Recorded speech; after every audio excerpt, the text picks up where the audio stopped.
All due respect to your experience, as well as to the power of a lot of Muslim women and the kindness of a lot of Muslim men, a lot of Muslims in New Zealand, or from our experience, have arrived as refugees from the Taliban. And so I wonder how you would answer to a lot of women in this room that have suffered under the Taliban for what you've been saying about your personal experience, who you were a Western journalist there. Mm-hmm. Yeah. No, it's a very good question, and I have actually met some Afghan women who did flee the Taliban. I met them in Christchurch, and they listened to my story, and they thanked me for it.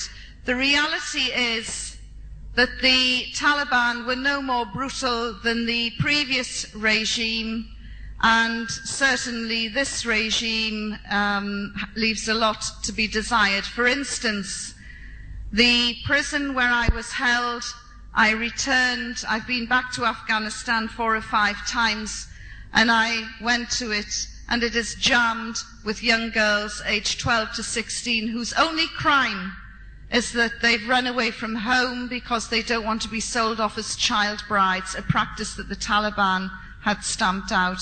And these child brides are expected to marry men twice and 3 times their age. Yes, the feared Vice and Virtue Squad has gone, but in Herat it has been replaced by another equally odious group. Loosely translated, it's called the Chastity Squad, and these are pulling in young girls aged 12 to 16 again, and having them internally examined to see if they are still virgins. There are no career women emerging from the rubble of Afghanistan. There are a few little green shoots of hope, but that's about it. Karzai made such a big deal when he announced that Seema Sama was to become the first Afghan women's minister. I went to Afghanistan in February 2002 to interview her.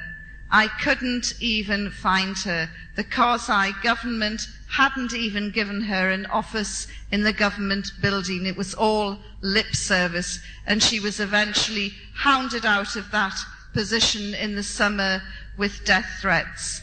The only success story in Afghanistan at the moment is the production of opium, which has made Afghanistan the #1 heroin producer in the world.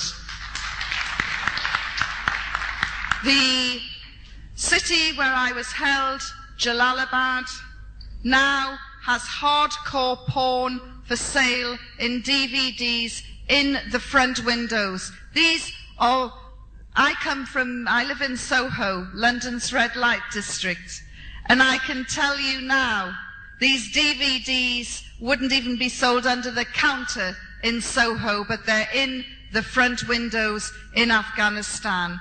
What we have given the Afghan people is drugs and porn, and I'm no doubt sure they've got the rock and roll as well.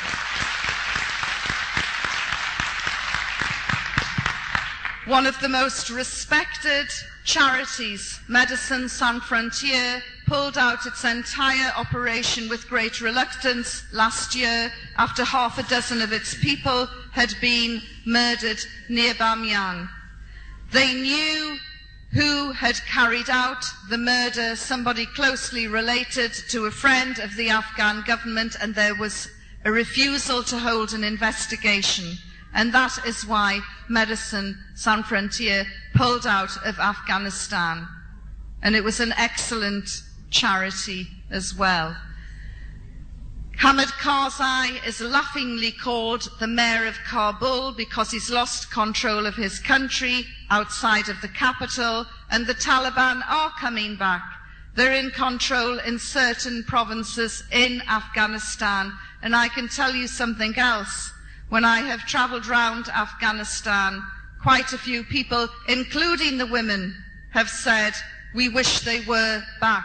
Now, I'm not a supporter of the Taliban, But at least under the Taliban, there was security. That security has gone. And the other thing that the Afghan women tell me is, will the West please drop this obsession with the burqa?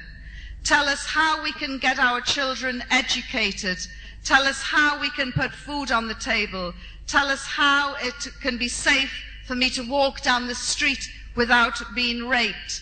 Tell me how, never mind about turning me into a career woman, how can I get my husband a job so we can work to put food on the table? When you've sorted this out, then we'll talk about the burqa.